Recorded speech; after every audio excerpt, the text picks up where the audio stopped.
자비로우신 하나님 아버지, 한 주간도 눈동자와 같이 우리를 지켜주시고 이 복된 주일에 예배의 자리로 우리의 발걸음을 인도하여 주심을 감사합니다. 주님 홀로 영광받아 주시옵소서. 찬양받아 주시옵소서. 예수님의 이름으로 기원하옵나이다. 아멘.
같이 사도신경 고백하겠습니다.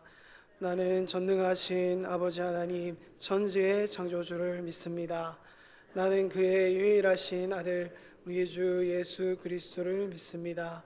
그는 성령으로 잉태되어 동정녀 마리아에게서 나시고 본디오 빌라도에게 고난을 받아 십자가에 못 박혀 죽으시고 장사된 지 사흘 만에 죽은 자 가운데서 다시 살아나셨으며 하늘에 오르시어 전능하신 아버지 하나님 우편에 앉아 계시다가 거기로부터 살아있는 자와 죽은 자를 심판하러 오십니다. 나는 성령을 믿으며 거룩한 공교회와 성도의 교제와 죄를 용서받는 것과 몸의 부활과 영생을 믿습니다. 아멘.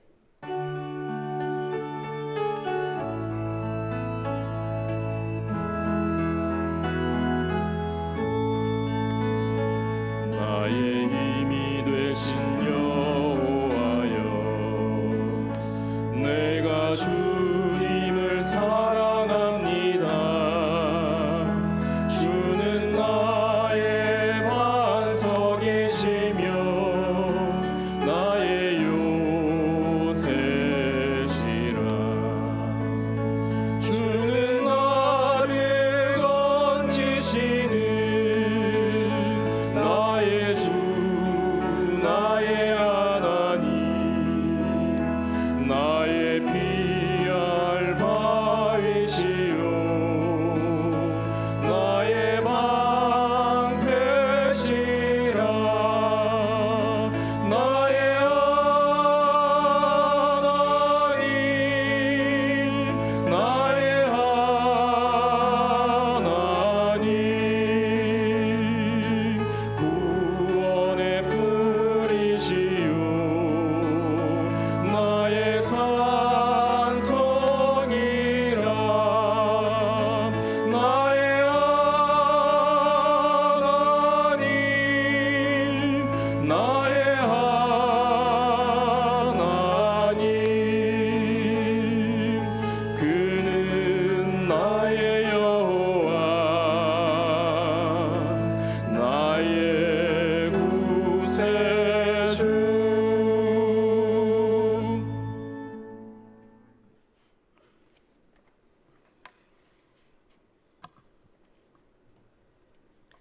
사랑과 은혜가 풍성하신 하나님 아버지, 하나님의 사랑과 은혜에 감사와 찬송을 올려드립니다.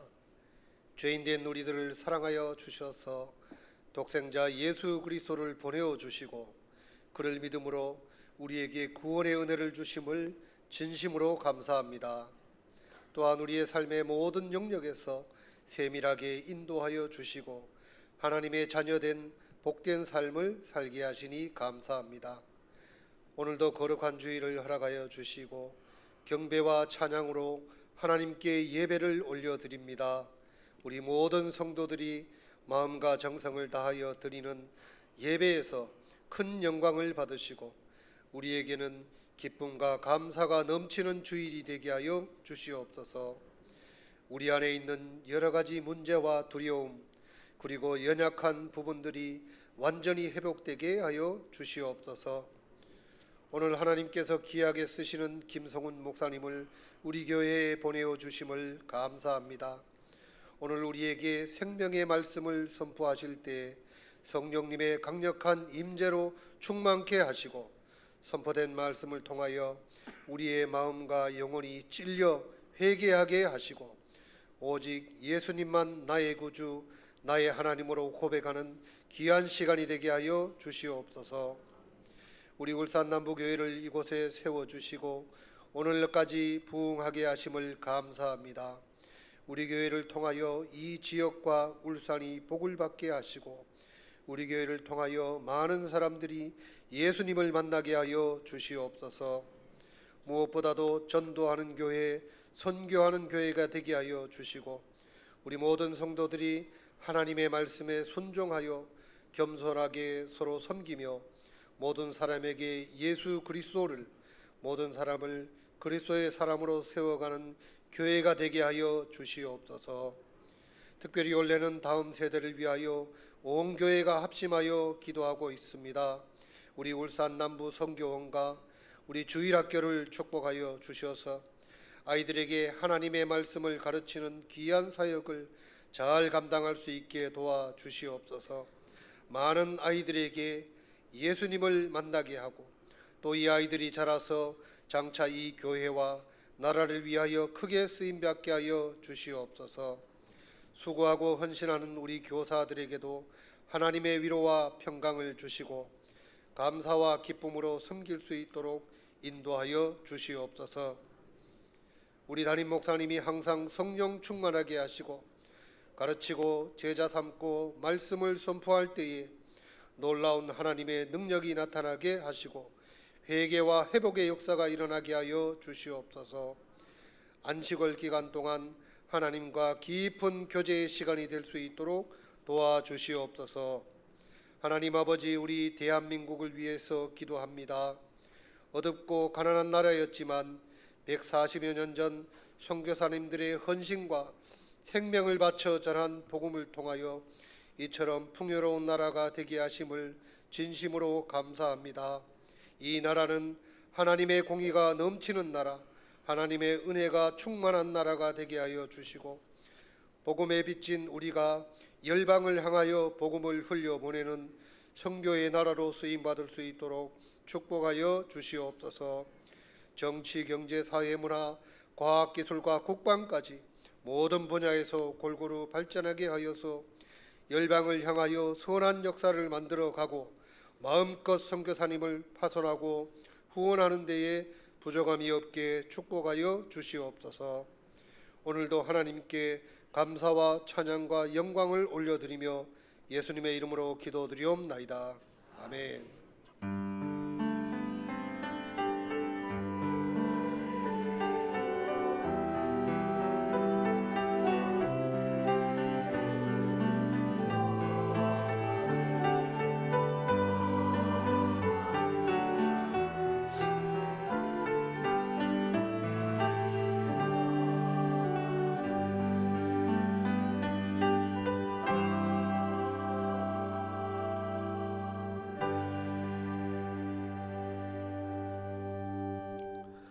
오늘 우리에게 주시는 하나님 말씀은 누가복음 8장 22절에서 25절까지의 말씀입니다. 신약 104페이지에 있습니다. 누가복음 8장 22절에서 25절까지의 말씀 우리 교독하도록 하겠습니다. 하루는 제자들과 함께 배에 오르사 그들에게 이르시되 호수 저편으로 건너가자 하시매 이에 떠나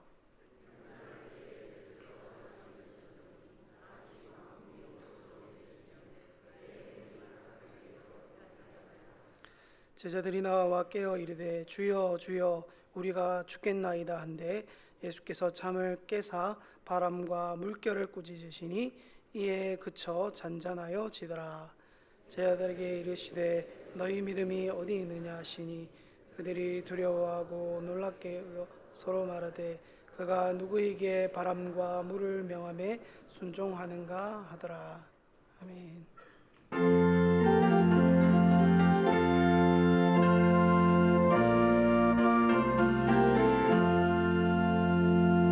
험한 시험 물속에서 나를 건져주시고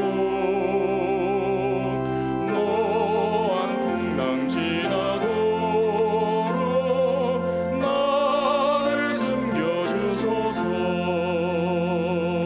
주여 나를 돌보시사 보이 품어주시고 험한 풍파 지나도록 나를 숨겨주소서. 본세 능력 무한하사 모든 시험 이기고 풍랑까지 다스리는 주님 앞에 비오니 주여 나를 돌보시사 보이 품어주시고 험한 풍파 지나도록 나를 숨겨주소서. 죄악길에 빠진 이놈 캄캄한 데 헤매며 부르짖는 나의 원 들으소서 내 주여. 주여 나를 돌보시사 보이 품어주시고 험한 풍파 지나도록 나를 숨겨주소서. 3절 한 번 더 찬양하겠습니다. 죄악길에 죄악길에 빠진 이놈 캄캄한 데 헤매며 부르짖는 나의 원 들으소서 내 주여. 주여 나를 돌보시사 보이 품어주시고 험한 풍파 지나도록 나를 숨겨주소서.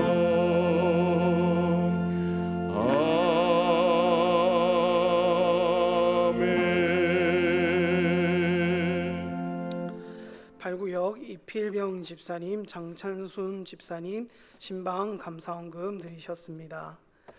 사랑하는 성도 여러분, 주 안에서 반갑습니다. 이번 주간도 주님의 은혜와 평강이 함께 하시기를 바랍니다. 제가 몇 가지 권고를 드리도록 하겠습니다.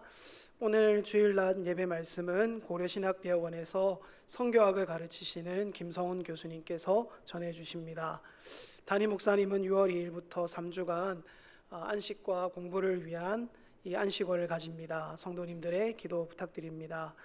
오늘 오후 예배는 군성교연합회 주관으로 구국기도회 예배로 드립니다. 강사로는 태영호 사무처장님이 오시며 예배 가운데 헌금 순서가 있습니다.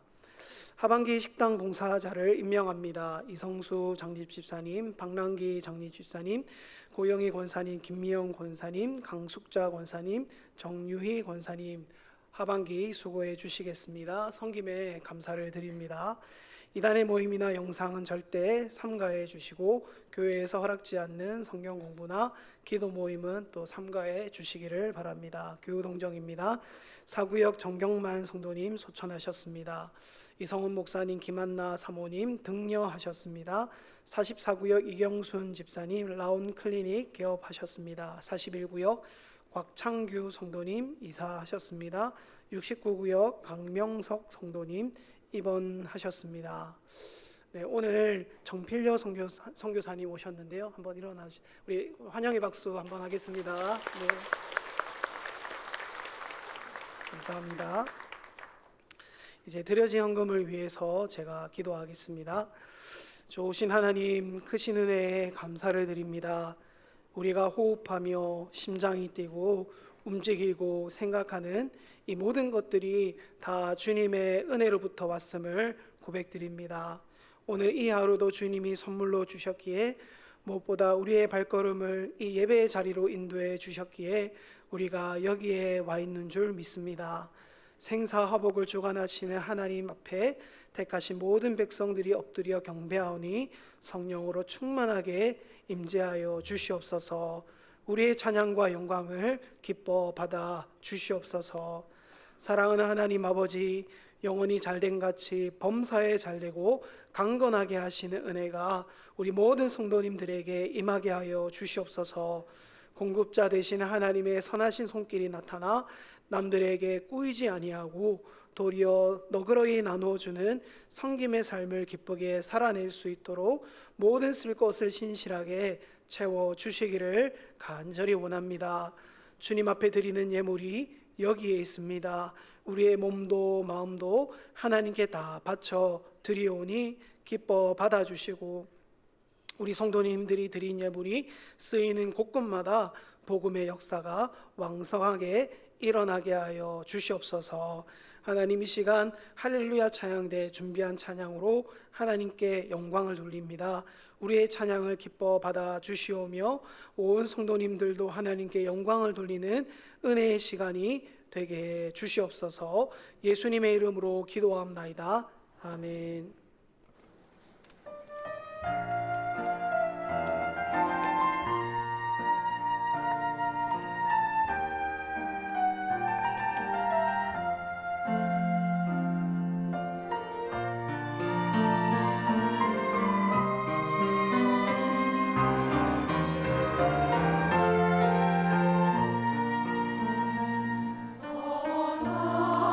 서산에서 부르는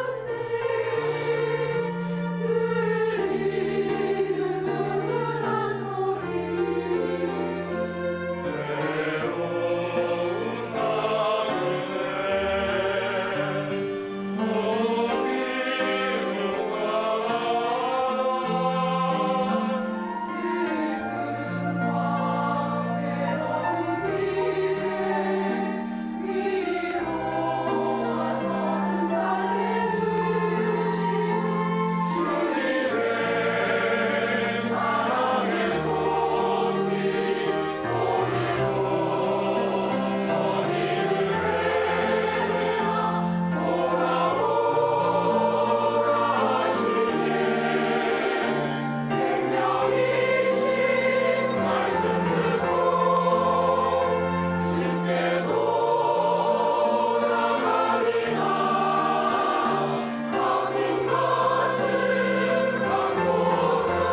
찬양대 은혜로운 찬양 감사합니다. 이제 김성훈 목사님 나오셔서 우리에게는 믿음이 있습니다라는 제목으로 말씀 전해 주실 때 그 은혜가 있기를 소원합니다. 우리 목사님 나오실 때 박수로 환영하겠습니다.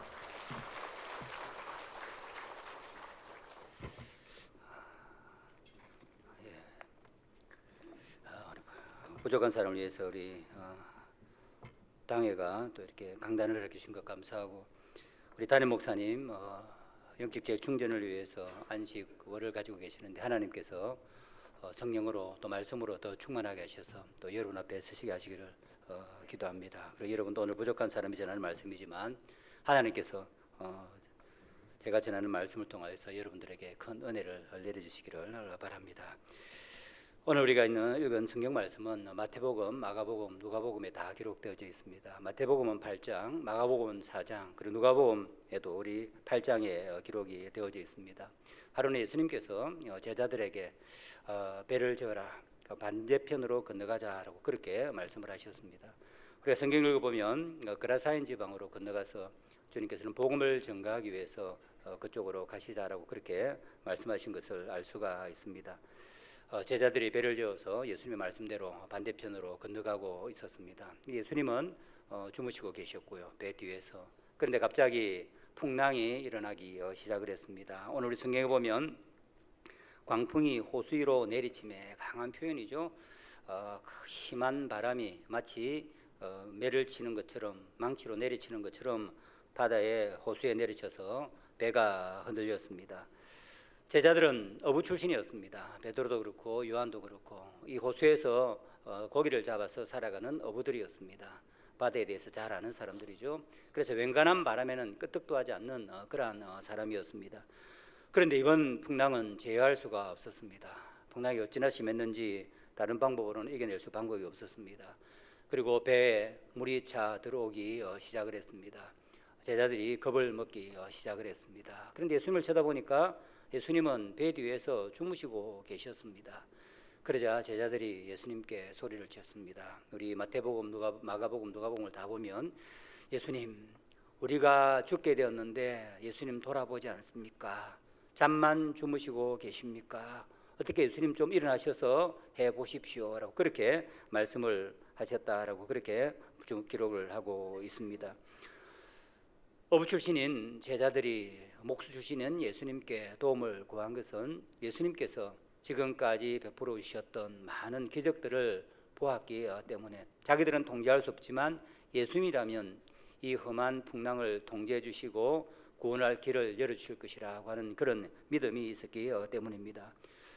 다급히 외치는 제자들의 목소리를 듣고 예수님께서 잠에서 깨셨습니다. 그리고 풍랑을 꾸짖으셨습니다. 아마 바다야 잔잔하라, 바람아 잔잔하라 라고 그렇게 말씀을 하셨겠죠. 그러자 금방이라도 배를 뒤집어 삼킬 것 같았던 풍랑이 잔잔해졌습니다. 풍랑이 잔잔해지자 예수님은 제자들을 보시면서 말씀을 하셨습니다. 너희 믿음이 어디 있느냐. 마태복음 8장 26절은 어찌하여 무서워하느냐 믿음이 적은 자들아 라고 그렇게 말씀하셨다라고 기록을 하고 있습니다. 예수님께서 제자들에게 너희 믿음이 어디에 있느냐라고 물으신 이유가 무엇이겠습니까? 너희들에게 믿음이 있지 않느냐? 내가 너희와 함께 있는데 그렇게 겁에 질려 두려워하고 떨고 있느냐라고 그렇게 질문을 하신 것입니다. 믿음이 강건할 때는, 우리의 마음이 믿음이 가득 차 있을 때는, 우리의 생각과 우리의 눈이 하나님으로 가득 차일 때는 두려움이 없죠. 웬간한 것들은 다 이겨낼 수가 있습니다. 그런데 우리의 믿음이 약해지고 적어지기 시작하면 물결과 풍랑이 보이기 시작하고, 그러면 문제가 하나님보다 더 크게 보이기 시작하고 두려움이 찾아오는 것입니다. 예수님께서는 그렇게 말씀하신 것입니다. 내가 너희와 함께 있는데 풍랑이 너희를 삼킬 것이라고 그렇게 두려워하면서 겁에 떨고 있느냐? 너희 믿음의 분량이 이 정도밖에 되지 않느냐라고 그렇게 말씀하신 것입니다. 예수님은 제자들에게 예수님이 함께 있으니 풍랑이 몰아치지만 그 풍랑이 우리를 삼키지 못할 것이다, 예수님을 삼키지 못할 것이다 라는 그러한 믿음을 가질 것을 기대를 하셨습니다. 하지만 제자들은 그 정도의 믿음이 없었던 것입니다. 예수님이 함께 계셨지만 험한 물결을 두려워하고 아우성 치면서 예수님께 도와달라고 간구를 하신 것입니다. 우리도 폭풍을 만나죠. 어려움을 우리도 당합니다. 어떤 문제는 우리가 해결하기에 도저히 감당할 수 없을 만큼 크게 보일 때가 있습니다. 그럴 때 우리는 늘 외치죠. 주님, 죽게 되었습니다. 주님, 왜 가만히 있습니까? 왜 이렇게 문제가 큰데 주님은 침묵하고 계십니까? 어떻게 좀 해 주십시오. 저와 여러분들이 자주 하는 기도가 아닙니까? 예수를 믿으면 인생의 풍파를 겪지 않고 사는 것이 아닙니다. 예수를 믿는 우리에게도 풍랑이 닥칩니다. 많은 문제들이 생겨나죠. 그리스도인들도 예수님과 동행하고 하나님을 섬기지만 제자들이 만난 것처럼 돌풍을 만납니다. 우리는 비단길 같은 바다가 아니라 거친 파도가 일렁이는 그러한 세상을 살아가고 있습니다. 경제 위기가 끊임없이 다가오죠. 우리가 원치 않는 곳에서 전쟁이 일어나서 우리를 괴롭히기도 합니다. 오늘 아침에 뉴스를 들으니까 미국이 이란을 핵시설을 공격을 했다는 그런 또 소식을 받았습니다. 온 세계가 출렁거리죠. 우리하고 아무 상관없는 일들이 우리를 괴롭히고 어떤 사람은 이 문제 때문에 심각한 위기를 겪기도 합니다. 전염병도 오죠. 코로나 같은 우리와는 상관없는 전혀 예상하지 못한 전염병이 와서 우리 모두를 괴롭히기도 하고 우리 그리스도인들도 어려움을 당합니다. 육체의 질병도 찾아오고 사업의 어려움도 생기게 됩니다. 이러한 어려움들이 우리가 그리스도인이라고 우리만 지켜가지는 않습니다. 어려움과 힘든 일이 우리에게도 닥쳐옵니다. 주님을 믿는 우리에게 이런 일이 생기지 않으면 얼마나 좋겠습니까? 그런데 우리에게도 이런 일이 생기는 것입니다. 왜 이런 일이 생기겠습니까? 그게는 여러 가지 이유가 있겠죠. 그것은 우리의 죄 때문에도 그렇습니다. 우리가 예수를 믿지만 여전히 우리의 죄악된 본성이 끊임없이 우리를 자극하고 있어 우리가 죄에 빠져 이런 폭풍이 일어나기도 합니다. 또 우리 주위에 있는 사람들의 죄 때문에 그렇습니다. 우리는 믿지 않는 사람들과 더불어 살아가죠. 그들은 믿음의 행동을 하는 것이 아니라 하나님을 믿지 않고 여러 가지 문제를 일으키니까 옆에 있는 우리들도 그러한 어려움을 당하기도 합니다. 또 무엇보다도 사탄이 끊임없이 예수 믿는 우리를 넘어뜨리려고 하는 것이죠. 오늘 우리가 읽었던 이 본문의 말씀의 풍랑은 아마 틀림없이 사탄이 일으킨 것일 것입니다. 왜냐하면 반대편으로 복음을 전하러 가는 그 예수님과 제자들을 방해하기 위해서 풍랑을 일으킨 것이겠죠. 그래서 예수님은 요한복음 16장 33절에서 말씀하셨습니다. 세상에서 너희가 환난을 당하나 담대하라. 내가 세상을 이겨노라. 어려움을 당하지 않을 것이라고 말씀하시지 않고 너희가 세상에서 환난을 당할 것이다. 그러나 담대하라. 왜냐하면 내가 세상을 이겼기 때문이다. 라고 그렇게 말씀을 합니다. 사도 바울도 마찬가지였습니다. 1차 전도여행을 마치고 난 뒤에 막 예수를 믿은 갈라디아 성도들에게 이렇게 말씀을 하셨습니다. 우리가 하나님 나라에 들어가려면 많은 환난을 겪어야 할 것이다. 너희들 예수 믿었으니까 이제 만사 형통할 것이다. 아무런 문제가 없을 것이다. 그렇게 말씀하시지 않고 하나님 나라에 들어가려고 하면 많은 환난을 겪어야 할 것이다 라고 그렇게 말씀을 하셨습니다. 사도 베드로도 마찬가지입니다. 소아시아의 지역에 있던 흩어져 있는 그리스도인들에게 편지를 쓰면서 이렇게 말씀하셨습니다. 너희가 이제 여러 가지 시험으로 말미암아 잠깐 근심하지 않을 수 없으나 크게 기뻐하는도다. 여러 가지 근심을 만날 것이지만 그러나 오히려 그 근심으로 인해서 너희가 기뻐하게 될 것이다 라고 그렇게 말씀을 하고 있습니다. 예수를 믿으면 어려움이 생기지 않습니까? 다 어려움이 생기죠. 만일에 예수를 믿으면 우리가 아무런 문제가 없이 만사형통할 것이라고 생각하고 예수를 믿으면 우리가 시험에 빠져들고 낙심하게 되고 믿음에 의심이 생기고 신앙의 침체에 빠지게 되는 것입니다. 우리 교회에 보면 그런 분들 있죠. 저도 선교사로 있으면서 전도를 하면 사람들이 교회에 옵니다. 큰 기대를 가지고 오죠. 예수 믿으면 모든 것이 만사 형통하고 병도 걸리지 않고 사업이 잘 될 것이라고 합니다. 물론 하나님은 그것은 다 하실 수가 있죠. 그런데 예수를 믿었는데도 문제가 생기는 것입니다. 당장 해결되지 않는 문제들도 있고 어떤 사람은 예수 믿기 전보다 더 큰 문제에 휩싸이기도 합니다. 사탄이 시험을 하는 것이죠. 그런데 예수 믿으면 이런 문제가 없을 것이다. 풍랑이 일어나지 않을 것이다 라고 생각하면 시험에 빠지기 시작하는 것입니다. 어떤 사람은 하나님이 나는 사랑하지 않는 모양이다. 그러니까 이런 시험이 오는 모양이다. 어떤 사람은 하나님이 안 계신 모양이다. 하나님이 있으면 하나님 믿는 나에게 왜 이런 문제가 생기는 것일까? 그래서 믿음이 약해지기도 하고 시험에 들기도 하고 심지어는 교회를 잠시 떠나는 그러한 사람들도 있는 것입니다. 그러나 성경은 우리에게 이런 풍랑이 있다라고 그렇게 말씀을 하신 것입니다. 하나님이 그 모든 것들을 다 통제하고 풍랑이 일어나지 않을 수도 있지만 하나님께서 풍랑을 허락하시는 것은 그것은 바로 하나님께서 뜻하는 바가 있기 때문이죠. 바로 베드로가 말하는 것처럼 우리에게 유익이 있기 때문에 잠깐 동안 그 믿음의 시험들을, 그 어려움들을 허락하기 때문입니다. 여러분들도 풍랑을 만나보셨을 것입니다. 아마 지금도 인생의 풍랑 가운데 있는 분들도 있을 것입니다. 앞으로 예수를 믿다가 보면 이런 어려움에 빠지는 그러한 분들도 있을 것입니다. 저도 종종 이러한 어려움에 빠지기도 합니다.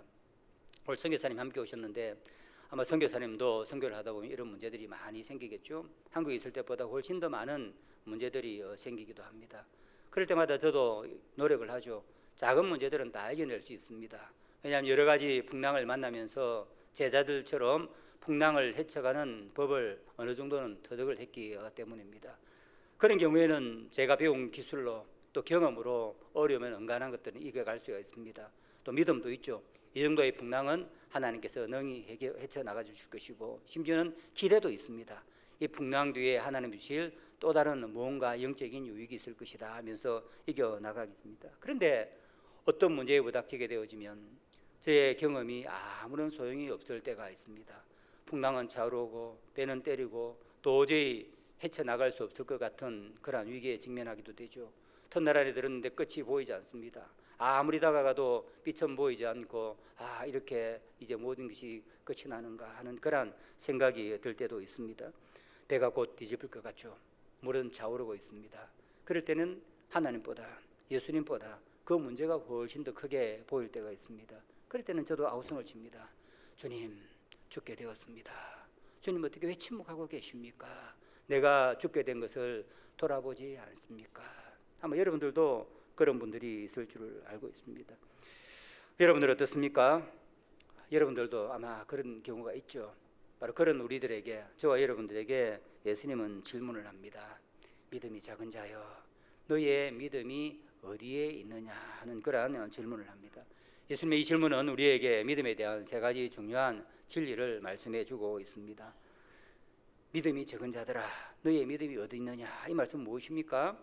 우리에게 너희에게 믿음이 있다 하는 것입니다. 믿음이 없는 것이 아니라 너희에게 믿음이 있지 않느냐 하는 바로 그 말씀이죠.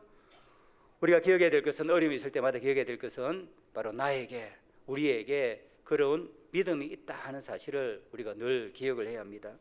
우리에게는 믿음이 있습니다. 그런데 이 믿음은 우리가 결심해서 생긴 것이 아닙니다. 내가 믿어야지, 내가 예수를 믿어야지, 그렇게 결심을 한다고 우리에게 믿음이 생기는 것은 아니죠. 만약 여러분들 그렇게 생각해서 믿음을 가지신 분이 있으면 생각을 조금 바꾸셔야 됩니다. 믿음은 우리가 스스로 만들어낼 수 있는 그런 것이 아닙니다. 믿음은 하나님이 주신 것입니다.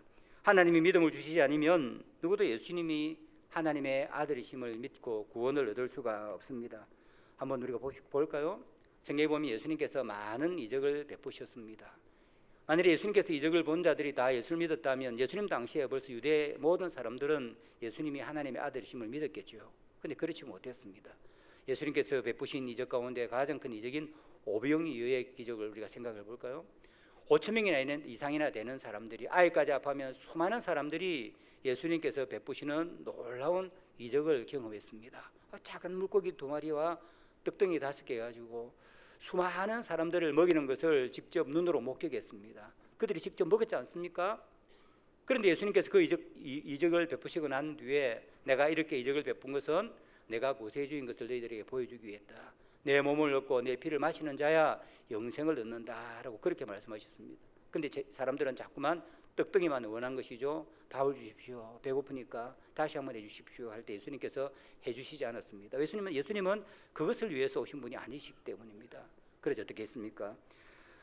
요한복음 66장은 이렇게 말씀을 하고 있습니다. 사람들 가운데에서 많은 사람이 떠나가고 다시는 예수님과 함께 다니지 아니하였더라. 그 많은 예수님의 이적을 본 수많은 사람들이 예수님을 믿지 못한 것입니다. 그래서 예수님과 함께 가지 아니하고 예수님을 다 떠나서 다시 가지 않았다라고 그렇게 말씀을 하고 있습니다. 그들은 예수님이 죄를 사하고 영생을 주시는 메시아가 아니라 밥을 먹여주는 그러한 메시아로 기대했기 때문입니다.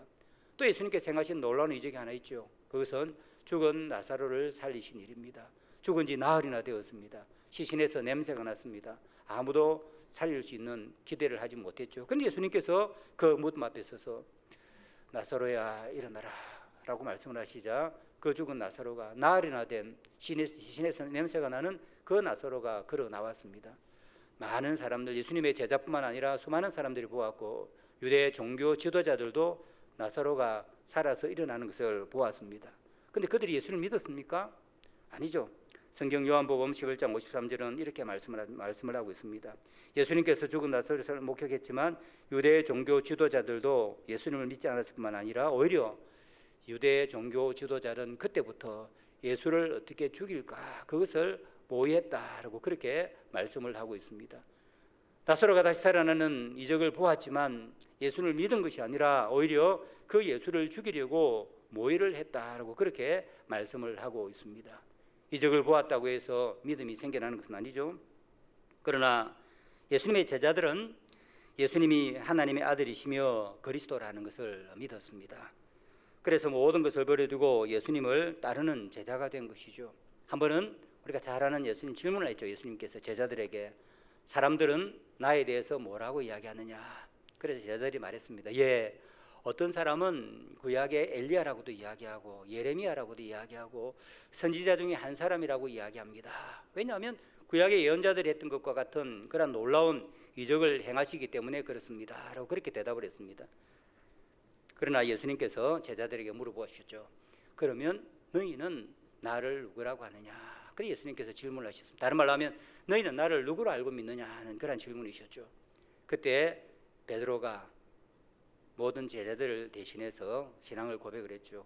우리가 잘 아는 말씀입니다. 같이 한번 읽어볼까요? 마태복음 16장 17절에는 이렇게 말씀을 하고 있습니다. 같이 한번 읽겠습니다. 바요나 시몬아 내가 복이 있도다. 이를 내게 알게 하니는 혈육이 아니요 하늘에 계신 내 아버지시니라. 예수님이 아주 기뻐하면서 이렇게 말씀하셨습니다. 시몬아 너 정말 똑똑하구나. 네가 보고 난 뒤에 다른 사람은 나를 버렸지만 너는 제대로 알았구나. 그렇게 말씀하신 것이 아니라 내 혈육이 아니다는 것이죠. 그래서 인간으로 말미암아서 나온 것이 아니라 너가 그러한 믿음을 가진 것은 바로 하나님께서 그렇게 믿도록 복을 주셨기 때문이다. 하늘로부터 말미암은 것이다 라고 그렇게 말씀을 하고 있습니다. 사도 바울도 성경의 여러 곳에서 믿음은 우리가 스스로 결정해서 믿은 것이 아니라 하나님의 선물임을 말씀을 하고 있습니다. 그 가운데 한 곳인 고린도전서 12장 3절에 보면 이런 말씀을 하죠. 성령으로 아니하거든 누구든지 예수를 주시라 할 수 없느니라. 성령께서 아니하시면 예수님께서 행하신 이적을 보더라도 기적을 보더라도 믿을 수 없다는 것입니다. 성령께서 그 마음을 변화시켜 주셔야 진리를 깨닫게 해주셔야 예수님의 말씀대로면 하나님이 주셔야 예수님이 하나님의 아들심을 믿는 믿음을 가질 수 있다는 바로 그 말씀인 것입니다. 믿음은 작은 일이 아니죠. 우리가 믿음을 가지고 있다는 것은 하나님 우리에게 특별한 은혜를 베풀어 주신 것입니다. 우리나라에 잘 알려진 과학자가 한 분 계십니다. 저는 과학에 대해서 잘 모릅니다. 인문학과 늘 이렇게 신학을 공부했기 때문에 과학에 대해서는 문외한이죠. 그래서 틈틈이 TV 보면 쉽게 과학을 설명하는 그런 프로그램들이 있습니다. 그 사람들과 소통하고 또 이해하기 위해서 그런 프로그램을 보는데 그게 유명한 한 교수님이 나오시는데 진화론자입니다. 그래서 과학을 아주 재미있게 설명하셔요. 진화론자이지만 과학을 재미있게 설명하니까 제가 그것을 듣고 배웁니다. 근데 어느 날 그분이 인터뷰한 내용을 기사를 하나 읽었습니다. 깜짝 놀랐습니다. 그분은 자기가 진화론자라고 이야기를 하는데 지금 결혼한 이후에 매주일 교회를 간답니다. 교회를 가서 매주일 예배를 참석하시는데 제가 이분이 어떻게 진화론자가 하나님을 믿지 않는 분이 어떻게 교회를 다니시나. 이분이 그 기사를 써놓기를 왜 교회 다니느냐 하면 아내하고 결혼할 때 이분 부인이 아주 멋있는 분인 것 같습니다. 그래서 아무리 쫓아다니도 아내가 예수 믿는 사람이 진화론자하고 결혼해 주겠습니까? 안 하니까 약속을 한 것입니다. 당신 내하고 결혼하면 교회 가겠어요? 그러니까 간다고 약속을 하고 결혼을 한 겁니다. 그리고 결혼한 이후부터 지금까지 30몇 년 동안 단 한 주도 빠지지 않고 아내하고 약속했기 때문에 과학자의 양심이죠. 자기 하는 말이 과학자의 양심입니다. 아내하고 약속을 했기 때문에 30몇 년 동안 매주일 한 번도 빠지지 않고 교회에 참석합니다. 멋있는 분입니다. 되게 인간적으로 보면. 그런데 이번에 하시는 말씀이 아무리 들어도 믿음이 생기지 않습니다. 성도들도 좋고 설교가 내가 살아가는데 교양도 주고 도움을 주는 것은 사실이지만 믿음이 생기지 않습니다. 그런데도 아내하고 약속을 지키기 위해서 지금도 계속 교회를 갑니다. 그렇게 이야기를 했습니다. 놀라운 일이죠. 믿음은 그냥 생기지 않습니다. 똑똑하다고 생기지 않고 이해한다고 되는 것도 아닙니다. 하나님이 해주시지 않으면, 선물을 주시지 않으면 생기지 않는 것이죠. 오늘 제가 설교 다녔으면서 제 얼굴이 까말 겁니다. 원래도 얼굴이 검지만 지난 열흘 동안 보름년 가까이 터키를 다녀왔습니다. 제가 터키에서 선교를 하다가 들어와서 학교에서 가르치고 있는데, 터키에 있는 우리 교회가 약간 문제가 생겨서 한번 돌아보아야 될 것도 같고, 또 한 교회가 터키 한번 우리 선교 답사를 가자고 해서 겸사겸사해서 다녀오게 되었습니다. 근데 재밌는 분 한 분이 오셨습니다. 이 설교를 준비하고 있었는데 여자분이 한 분, 50대 중반에 초반에 여자분이 한 분 선교순례를 오셨는데, 질문이 아마 교회 다니시는 같이 선교순례를 간 교회의 분의 집사님의 친구셨던 모양입니다. 예수 안 믿는데 제도 가도 됩니까? 물어봤습니다. 그 제가 왜 오려고 합니까? 예수 안 믿는다니까. 교회를 다니는데 믿음이 잘 생기지 않습니다. 예수님 아직도 안 믿는데 현장에 가서, 성경에 있는 현장에 가서 보면 예수님 믿음이 생길 거라고 우리 친구가 이야기해 줬기 때문에 저도 예수를 좀 믿고 싶습니다. 교회도 너무 좋은 것이고 예수를 믿어야 교회 다니면 즐거울 텐데 믿음이 생기지 않으니까 한번 가보려고 합니다. 그래서 제가 환영했습니다. 가서 보고 믿음이 생기면 얼마나 좋겠습니까? 특별히 설명할 때마다 그분을 염두에 두고 더 열심히 성경이 사실인 것을 설명을 하고 했습니다. 우리 금요일 날 왔는데 그 의원을 만나보지 못했습니다.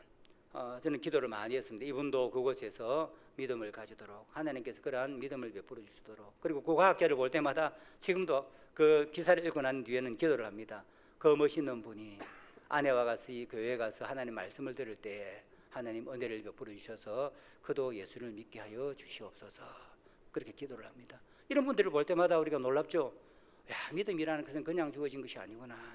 여러분, 오직 이 자리에 앉아서 예수를 믿는다는 이 자체가 정말 하나님께서 우리에게 주신 놀라운 은혜입니다.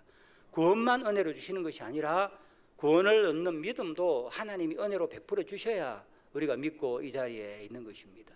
지금 예수님께서 그 말씀을 하시는 것이죠. 제자들에게, 너희들에게 믿음이 있지 않느냐, 하나님께서 너희들에게 그런 믿음을 주시지 않았느냐. 그런데 왜 내가 너희 옆에 있는데 두려워하고 나보다 풍랑을 더 크게 보고 이렇게 야단법석을 떨면서 나를 깨우고 죽겠다고 아우성을 치느냐, 그렇게 말씀을 하신 것입니다. 다른 말로 하면 너희에게 있는 믿음을 왜 사용하지 않느냐 하는 바로 그 말씀인 것이죠. 사랑하는 성도 여러분, 여러분들은 예수님이 하나님의 아들이시고 주님이심을 믿습니까? 예수님은 인생의 폭풍우를 잠잠하게 할 수 있다는 것을 믿습니까? 그렇다면 그 믿음을 여러분들은 사용해야 됩니다. 우리가 믿는다면 하나님 주신 그 믿음을 선물로 받았으니 그 믿음을 사용해야 하는 것이죠. 주님이 함께 하심으로 풍랑이 우리를 삼키지 못한다는 그런 믿음을 가져야 합니다. 그럴 때 우리는 폭풍 속에서도 인내하며 평안을 누릴 수가 있습니다. 하나님께서 선물로 주신 그런 믿음을 사용하는 여러분들이 되기를 바랍니다. 두 번째로 예수님께서 이 말씀을 하신 것은, 예수님은 믿음을 주셨을 뿐만 아니라 또 믿음을 자라도록 하신 것입니다. 그냥 내버려 두신 것이 아니라 우리가 믿음이 자라도록 계속해서 은혜를 베풀어 주십니다. 예수님은 제자들이 보는 앞에서 많은 이적을 행하셨습니다. 성경은 이적을 기적이다, 미라클이라고 하지 않고 사인이라고, 표적이라고 부릅니다. 무슨 사인입니까? 예수님이 하나님 아들이시다, 예수님께서 주님이시다, 예수님께서 모든 것을 다스리는 전능하신 분이시다 하는 것을, 사인을 계속해서 보여주는 것이죠. 예수님이 죄를 용서해 주시고 사탄의 권세를 깨뜨리시고 죽음의 권세를 이기시는 하나님의 아들이심을 보여주기 때문에 예수님께서 행하시는 것을 기적이라 부르지 않고 사인, 이적이다라고 그렇게 말씀하시는 것입니다. 우리가 오늘 읽었던 그 말씀 앞에서 보면 풍랑이 일어나기 전에 예수님은 많은 이적을 행해 주셨습니다. 백부장의 아들을 고쳐주셨습니다. 죽은 과부의 아들도 살려주셨습니다. 세례요한의 제자들이 예수님께 나와서 당신이 도대체 누굽니까? 할 때 뭐라고 이야기했습니까? 죽은 자들이 살아나고, 그리고 나병 환자처럼, 한센병처럼 불치의 병자들이 살아나고, 눈을 보지 못하는 소경들이 눈을 뜨는 것을 너희들이 보지 못하느냐, 그것을 세례 요한에게 말해 주어라라고 그렇게 말씀을 하고 있습니다. 제자들이 모든 것을 다 보았습니다. 사람이 살아났습니다. 보지 못하는 사람이 봅니다. 걷지 못하는 사람이 걷습니다. 사람들이 도저히 고칠 수 없는 불치의 병을 예수님께서 고치는 것을 다 보았습니다. 예수님께서 왜 이런 것을 행해 주셨습니까? 사인을 주신 것입니다. 제자들이 믿음이 자라도록, 예수님을 더욱더 잘 믿도록 계속해서 믿음이 자라도록 은혜를 베풀어 주신 것입니다. 하나님은 제자들뿐 아니라 우리에게도 믿음이 자라도록 계속해서 은혜를 베풀어 주십니다. 성경을 읽을 때 성령께서 역사하셔서 우리의 마음을 뜨겁게 합니다. 이 강단에서 매주일 목사님께서 하나님의 말씀을 들려주심으로 해서 하나님의 말씀이 선포됨으로 인해서 여러분들의 믿음이 점점 자라나게 됩니다. 여러분들이 문제를 만날 때마다, 기도할 때마다 그 기도에 응답해 주시면서 정말 하나님이 살아계시는구나, 하나님은 이러한 문제를 다 해결해 주실 수 있는 분이시구나, 우리를 영원한 생명을 주실 수 있는 분이구나 하는 그런 믿음을 우리에게 점점 주십니다. 우리뿐만 아니죠. 우리 주위에 있는 성도들의 삶을 통하여서 그들이 어려움 가운데 이겨내서 간증할 때마다 우리는 그들을 통해서 하나님의 손길을 보면서 하나님이 함께 계시는구나, 그러면서 우리의 믿음은 점점 자라나게 되는 것입니다. 그리고 공공한 일이 생겨나면 하나님께서 우리를 지켜주셔서 하나님이 어떠한 분이심을 우리에게 점점 더 알려주시는 것입니다. 그러면 우리의 믿음이 점점 자라나게 되어지죠. 하나님은 이것을 위해서 때로는 우리에게 시련도 허락해 주시는 것입니다. 성경은 우리에게 뭐라고 말씀하십니까? 우리가 감당할 수 없는 시험을 허락하지 않는다. 믿음의 분량만큼 해주시는 것입니다. 오늘 예수님께서 이 풍랑을 일어나지 않도록 하실 수도 있지만 풍랑을 허락하신 것은 뭐냐면 제자들은 이 정도의 믿음은 이제는 충분히 감당할 수 있다 보시고 허락을 하신 것이죠. 우리에게도 마찬가지입니다. 믿음이 강한 사람들에게는 하나님께서 더 큰 시련도 허락해 주십니다. 감당할 믿음이 있기 때문이죠. 막 믿기 시작한 사람에게 어려운 시험을 주면 어떻게 이겨내겠습니까? 그 사람이 감당할 수 있을 만큼 그런 시련을 허락해 주시는 것입니다. 그러면 하나님을 붙들고 기도하면서 시련이 극복될 때마다 무엇입니까? 예수님이 살아계시는구나, 정말 기도하면 예수님께서 응답해 주시는 것이구나, 예수님께서 나를 붙들어 주시고 이겨내시게 해주시는구나 하는 것을 우리가 깨닫고 한 단계 한 단계 믿음이 더 자라나게 되는 것입니다. 믿음이 자라나면 어떻게 되겠습니까? 이제 작은 문제 따위는 두려워하지 않죠. 오히려 찬송가처럼 이 풍랑 인연하여 더 빨리 갑니다. 문제로 인해서 우리는 더 빨리 우리는 하나님 앞에 또 하나님께서 원하시는 일을 하게 되는 것이죠. 그리고 믿음이 더 자라나면 죽음도 두렵지가 않습니다. 왜냐하면 살아도 죽어도 주님께서 함께 하시고 살았으나 죽었으나 우리의 유일한 소망은 예수 그리스도라는 것을 알기 때문에, 죽음 이후에도 하나님께서 나를 다시 부활하셔서 새로운 생명을 주실 것을 알기 때문에 죽음조차도 우리는 두려워하지 않고 그 어려운 가운데서도 하나님을 굳게 붙들고 찬송을 할 수가 있는 것입니다. 호소한 가운데에서 풍랑을 만났지만 예수님이 주무시고 계시던 것은 제자들의 믿음이 풍랑을 두려워하지 않고 이겨낼 수 있을 수준이 되었기 때문입니다. 그런데 제자들은 죽지 않을까 두려워하며 아우성치며 주님께 외쳤습니다. 그런 제자들에게 예수님은 책망하신 것입니다. 믿음이 적은 자들아, 믿음이 없는 것은 아니고 있죠. 너희 믿음이 어디 있느냐라고 그렇게 책망을 하신 것입니다. 내가 누구인지 너희에게 보여주지 않았느냐? 지금까지 수많은 이적을 베풀어 주지 않았느냐? 너희가 이미 경험하지 않았느냐? 그런데 왜 너희에게 있는 그 믿음을 사용하지 않고 믿음보다 물결을 더 겁을 냈느냐라고 그렇게 말씀을 하신 것입니다. 우리도 살아가다 보면 풍랑이 심하고 배에 물이 차올라 곧 배가 뒤집힐 것 같이 보이는 그러한 때가 있습니다. 그럴 때 우리는 주님이 나를 사랑하시고 구원하시고 지켜보고 계신데 나를 버릴 리가 없다 하는 그런 믿음을 굳게 붙들어야 하는 것이죠. 예수를 굳게 붙들면 흔들리지 않는 것이죠. 오히려 풍랑 가운데 그 풍랑을 인하여서 다른 사람들에게 저 사람은 저런 어려움이 있는데도 흔들리지 않고 당황하지 않고 절망하지 않고 정말 살아가는구나, 내 같으면 벌써 넘어지고 어떻게 됐을 텐데 정말 저분은 보니까 하나님이 계시는구나 하는 것을 우리가 보여줄 수가 있는 것이죠. 그러나 그러한 물결이 그러한 믿음이 없다 하더라도 우리는 하나님께 나아가야 되는 것입니다. 여러분들도 여러 가지 어려움을 많이 당하지만 저도 여러 가지 어려움을 많이 당했습니다. 터키에서 이제 한 20년 가까이 선교를 하다가 한국에 들어오게 되어졌는데 여러 가지 일들을 많이 겪었죠. 하나님은 저에게도 시련을 주셨지만 우리 터키 성도들에게도 많은 시련을 주셨습니다. 감옥에 함께 잡혀가기도 하고 예배를 드리면 경찰들이 찾아와서 전부 다 끌고 가기도 하고 그럴 때마다 큰 시험에 들죠. 이제는 다시는 예배를 드리지 못할 것 같은 그러한 두려움이 엄습해 오고 내가 예수를 믿을 수 있을까 하는 생각도 들기도 합니다. 그럴 때마다 하나님께서는 도와주시는 것이죠. 하나하나 지날 때마다 믿음이 자라납니다.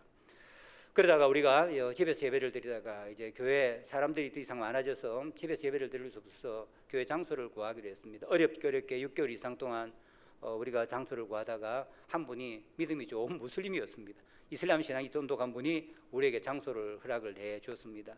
세탁소 하는 분이었는데 그래서 그 장소를 우리가 구해서 예배를 드리게 된 거죠. 다른 사람은 아무도 허락해 주지 않았습니다. 그런데 이제 교회가 부흥하기 시작하니까 이분이 어느 날 찾아와서 우리 보고 예배 장소를 비워달라고. 왜냐하면 자기가 무슬림인데 아무도 세탁소에 세탁물을 가지고 맡기지 않는답니다. 왜냐하면 다른 사람이 볼 때 그러죠. 돈 좋아해서 기독교인들에게 자기 홀을 건물을 빌려준 사람에게 누가 그 일거리를 주겠습니까? 그러면서 나쁜 사람이라고 갖다 주지 않으니까 자기 생계가 막막해졌으니까 우리 보고 세를 한 3배를 주든지 아니면 이것을 사든지 나가든지 하나를 선택해 달라 그렇게 이야기를 했습니다. 갈 곳이 없죠. 누가 우리에게 다시 예배 장소를 허락해 주겠습니까? 우리 성도님들이 큰 시험에 들었습니다. 풍랑이죠. 위기가 닥쳐온 것입니다. 함께 기도했습니다. 하나님, 우리에게는 돈 10원도 없습니다. 우리는 연약합니다. 몇 명 모이지도 않는 작은 성도들입니다. 우리가 어떻게 하면 좋겠습니까? 오늘 우리가 제자들이 이야기하는 것처럼 하나님께 매달린 것입니다. 우리가 죽게 되었습니다. 하나님께서는 길을 열어주셨습니다. 한 1년 정도 지나자 우리는 86병, 90병 되는 예배 장소를 돈으로 직접 구입을 해서 그 가운데 예배를 드리게 되었습니다. 한 풍랑을 이겨낸 것이죠. 그때 우리 성도님들이 하나 알게 된 것은 뭐냐면 어려움이 있으면 하나님 우리를 몰아내기 위해서 더 나은 자리로 가기 위해서 우리가 거기에 안주하지 않도록 하나님께서 우리를 이렇게 인도하셨구나 하는 믿음을 보았습니다. 그곳에서 예배를 우리가 오랫동안 20년 가까이 잘 들었는데 2년 전에 또 터키에 지진이 많이 왔죠. 지진이 와서 제가 있던 곳이 서머나에 있는데 그 교회 우리가 사용하고 있던 교회 건물이 금이 다 가버렸습니다. 정부에서 위험하니까 이 건물을 비워라라고 이야기했습니다. 갈 데가 또 없어진 것이죠. 2년 동안 이제는 선교사도 없습니다. 성도들밖에 없는 현지 성도들만 있는 이런 사람들입니다. 그런데 그들은 두려워하지 않았습니다. 왜냐하면 이전에 하나님께서 하신 역사를 본 것이죠. 목사와 성도들은 말했습니다. 하나님께서 우리에게 시련을 허락하신 것은 하나님께서 우리에게를 또 미셔서 더 나은 곳으로 하나님이 우리를 인도하시려고 우리를 인도하신다 하는 그런 믿음을 가진 것이요. 저한테 편지가 왔습니다. 어렵습니다. 그러나 두려워하지 않습니다. 우리가 지난번에 경험했듯이 하나님께서 우리에게 더 나은 단계로 하나님께 더 큰 일을 하도록 우리가 이게 안주하고 있으니까 미시는 것으로 우리는 알고 있습니다. 하나님을 믿고 기도합니다. 라고 그렇게 한 달 전에 저에게 메일이 왔습니다. 현지 목사님이 저에게 우리가 땅을 샀습니다. 3층짜리 건물을 짓게 됐습니다. 터키에서 우리가 서머나에서 처음으로 이제 예수 믿는 사람들이 교회당을 건축을 하게 된 것입니다. 그냥 건물을 구해서 한 층을 구해서 간 적은 있지만 이제 예배당을 건축하는 데 있게 된 것이죠. 하나님께서 다 채워 주셨습니다. 그래서 그것을 보러 제가 간 것입니다. 우리 현지 성도님들과 목사님 가정을 만났는데 두려워하지 않고 이제 많은 또 환란이 기다리고 있습니다. 정부의 건축 허가를 받아야 되고 교회로 지으려고 하면 허락을 받아야 됩니다. 그런데 놀라운 것은 땅 파는 주인과 주위에 있는 사람들은 교회를 짓는다고 했는데 다 이상하게 좋은 일이다. 뭐 짓는다는데 어떻게 하겠느냐 이렇게 하면서 허락을 해줬습니다. 이제 정부를 상대로 해서 건축 허가를 받는 일이 남아 있지만 하나님께서 인도해 주실 것을 믿습니다. 우리가 그곳에 안주하고 있으니까 하나님이 미셔서 우리가 이 교회를 건축하고 나면 우리 서머나에 20개 정도 교회가 있는데 아마 다른 교회들도 우리가 성공을 하게 되어지고 우리가 하나님께서 우리에게 은혜를 주셔서 해내는 것을 보면 그들도 이제 교회를 건축하고 하는 일들을 시작하게 될 것입니다. 기도해 주십시오 하는 그 이야기를 듣고 왔습니다. 바로 이런 일이죠. 하나님께서는 때로 우리에게 어려움을 주시고 풍랑도 일어나게 해주십니다. 그러나 그것으로 인해서 하나님께서 우리에게 보여주시고자 주시고자 하는 유익이 있기 때문입니다. 세 번째로는 그러므로 우리는 믿음을 사용해야 한다라고 말씀하죠. 예수님께서는 어찌하여 무서워하느냐 믿음이 작은 자들아 라고 말씀을 하시고 그리고 풍랑을 잠재우셨습니다. 제자들은 풍랑 가운데에서 평화를 잃지 않는 만큼 큰 믿음은 없었습니다. 하지만 주님께서 함께 계시니 그분께서 도와주시고 건져주실 것이라는 그 정도의 작은 믿음은 있었습니다. 제자들은 그 믿음을 가지고 주무시고 계시는 주님을 깨운 것이죠. 주님, 우리가 죽게 되었습니다. 안 돌아보십니까? 풍랑을 좀 잠재워 주십시오 라고 그렇게 주님께 간구하셨습니다. 주님은 그 제자들의 간구를 들으시고 풍랑을 꾸짖어 잠재워 주셨습니다. 이 모습을 본 제자들은 뭐라고 이야기했습니까? 저희가 어떠한 사람이기에 바람과 바다도 순종하는가?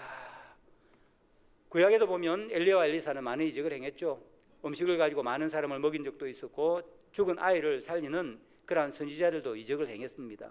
예수님께서 행하신 이적을 보고 보통 사람은 아니다, 구약의 선지자들이 행했으니까 그것보다도 더 큰 일을 했다라고 했습니다. 그러나 그 어떤 구약의 선지자들도 자연을 잠잠케 하는, 풍랑이 일어나는 것을 잠잠케 하는, 꾸짖는 그러한 선지자는 아무도 없었습니다. 제자들은 풍랑을 잠재우시는 그 예수님을 보면서 이가 누구냐? 우리가 엘리사와 엘리야가 이런 일을 하는 것은 들었고 선지자들이 하는 일은 들었지만 우리는 일찍이 풍랑을 잠재우는, 자연을 꾸짖는 그런 분은 만나지 못했다. 이 말은 무엇입니까? 이분은 보통 분이 아니라 바로 하나님의 아들이시구나 하는 것을 더 분명하게 알게 된 것입니다. 이를 통해서 제자들은 예수님이 자연을 다스린, 자연을 창조하신, 자연을 지배하시는 그러한 하나님이심을 알게 된 것입니다. 예수님은 제자들의 작은 믿음을 보시고 자신이 어떠한 분이신지를 더 분명하게 보여주셔서 그들의 믿음을 더욱더 견고하게 하신 것입니다.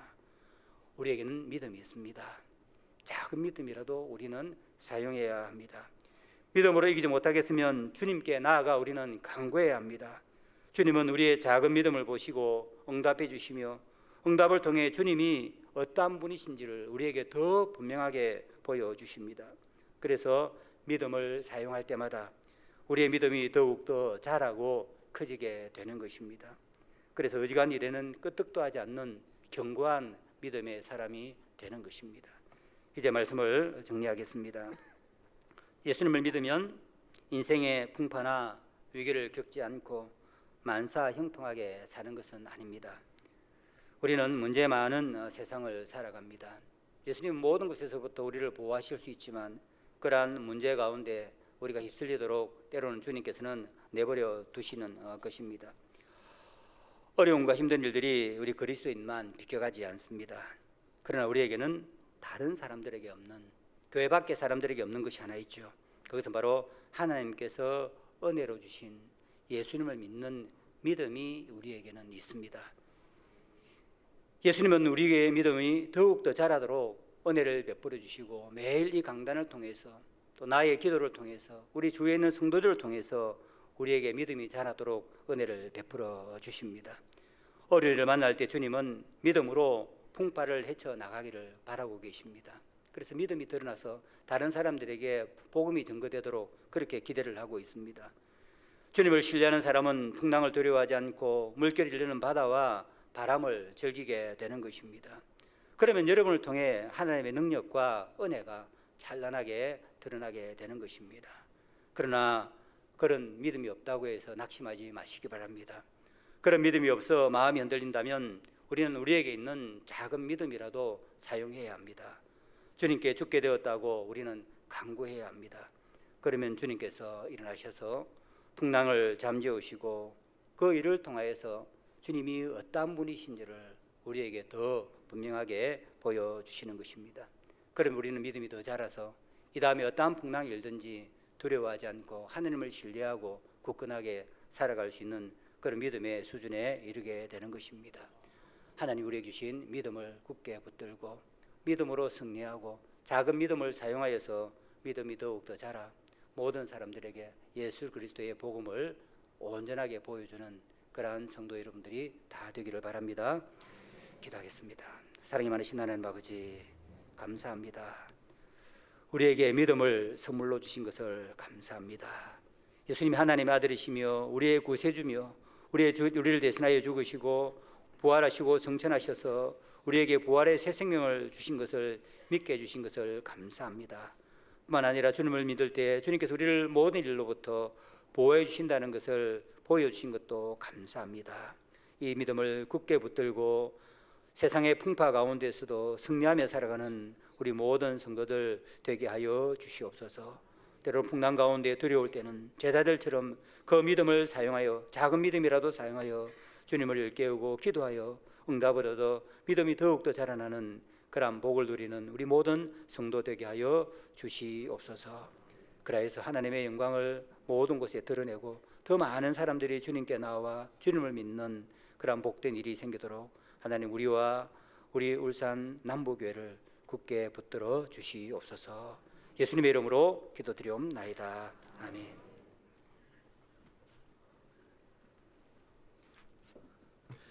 네, 목사님 귀한 말씀 감사합니다. 이 시간 다 함께 일어나셔서 찬송가 371장 찬양하겠습니다.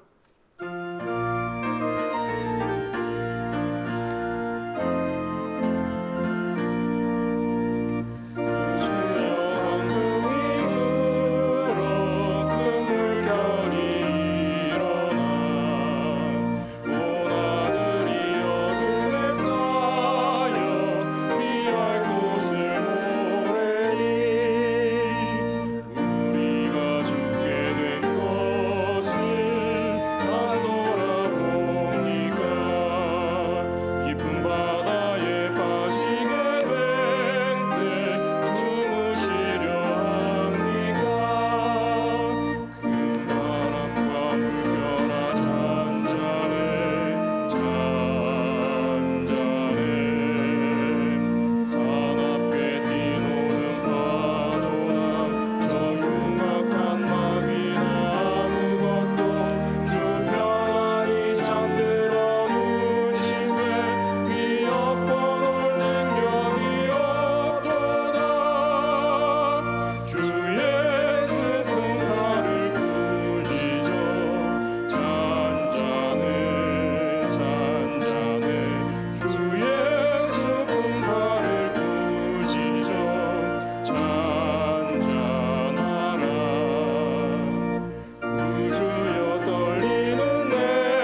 목사님 나오셔서 축도해 주시겠습니다.